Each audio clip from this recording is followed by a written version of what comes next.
address. All right, we have an update regarding yesterday's shooting of our little girl, Leilani. And as you know from yesterday, Leilani was outside playing. She's 9 years old. I think initially we were told she's 8. She is a 9-year-old little girl. She was outside playing with her dolls and her toys when a relatively large shootout occurred among several people. But we did have probable cause for sure on one of the known shooters. So it's an alleged shooter. And as of this morning, around midday, Captain's going to give you some more updates, but we got this one person in custody. And it was through the tips of people who do talk with us and gave us information. This one person was tracked down by U.S. Marshals, by our own NOPD officers, and with the help of Jefferson Parish deputies. And so when we talk about these partnerships, they're actual real partnerships, and that's what happened this morning. So through the partnership, collectively, we were able to track them down and take them into custody and without incident. But I'm going to give it over to the captain to give you some updates. I will tell you that Leilani is still in grave condition, and these are very difficult decisions that her parents and family and loved ones need to make. But at this time, she's on life support, and but we have treated it with extra due care. Now, before I give it to the captain and to Darlene Costanza with Crime Stoppers, these relationships extend to the community. We need you. We need your help. But we also need you to engage your friends or family members who are involved in gun violence. This is whenever a child, we have not had a child murdered this year.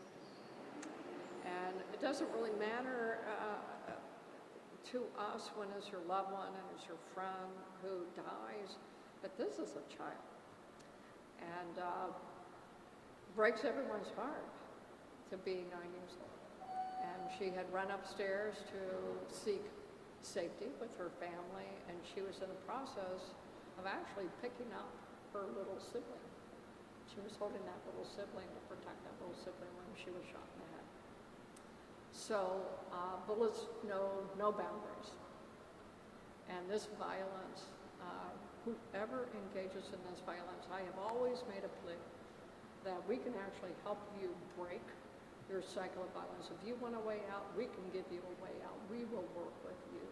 But I'm going to tell you that if you engage in violence, you engage in gun violence, we're going after you.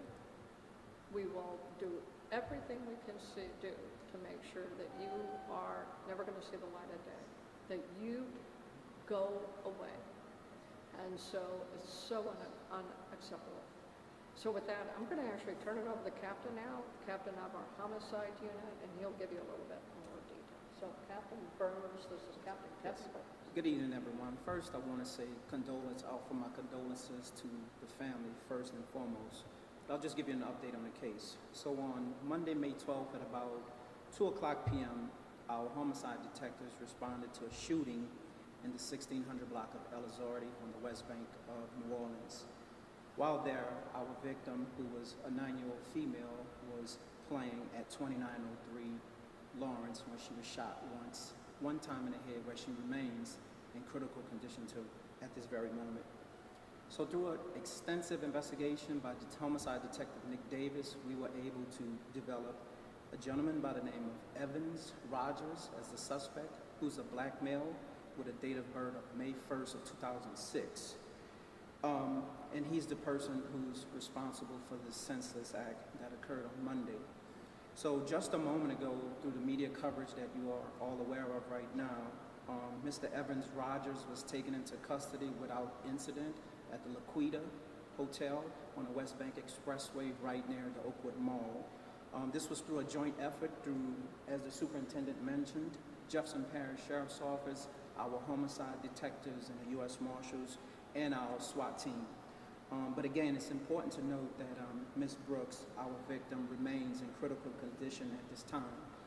When Mr. Evans was taken into custody, he was booked with attempted second-degree murder and also illegal use of firearms. Darlene, would you tell people how they can report and help us out? Certainly when Crime Stoppers heard the news that a child was injured this way, we immediately stepped forward to increase that reward.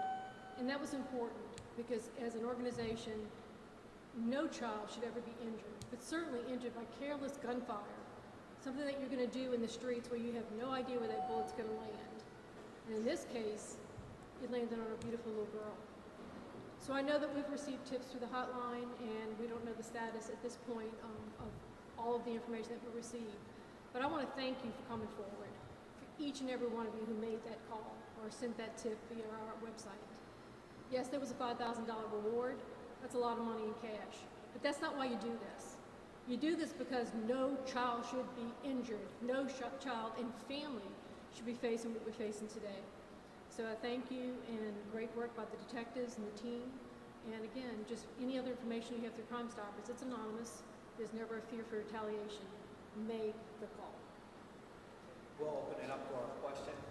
26, anything? Is that 6, Jonah? I know when the arrest happened at the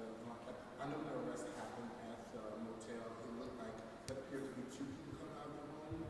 Do we know if there was more than 1 person inside the room and if that person is charged with anything or had any affiliation with this? Well, that's still under investigation right now, but what I can tell you, 2 were detained, one being Mr. Evans, who was subsequently charged.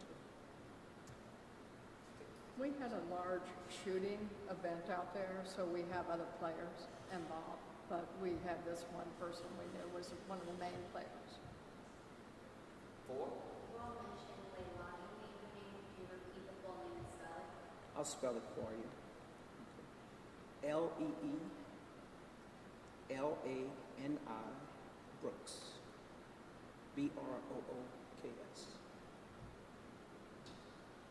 As far as, I know it was a shootout yesterday, any more suspects, any other idea of common suspects?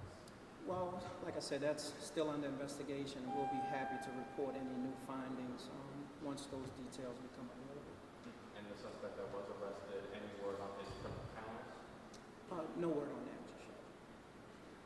Regarding the shootout stuff, so NOPD said that these were neighborhood groups, that they were rival groups. Can you speak about those parties? So when you say groups, it makes me think about gangs or organization. It just appears to be individuals known to one another in the neighborhood, nothing more, nothing less. Darlene, could you tell us real quickly what's that number for Crime Stoppers and how people can reach out to us anonymously, please?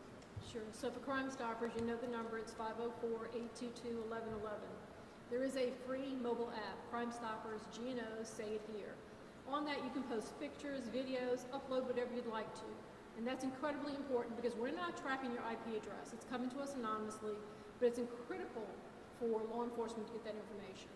We also have the website, crimestoppersgno.org, and always you are anonymous.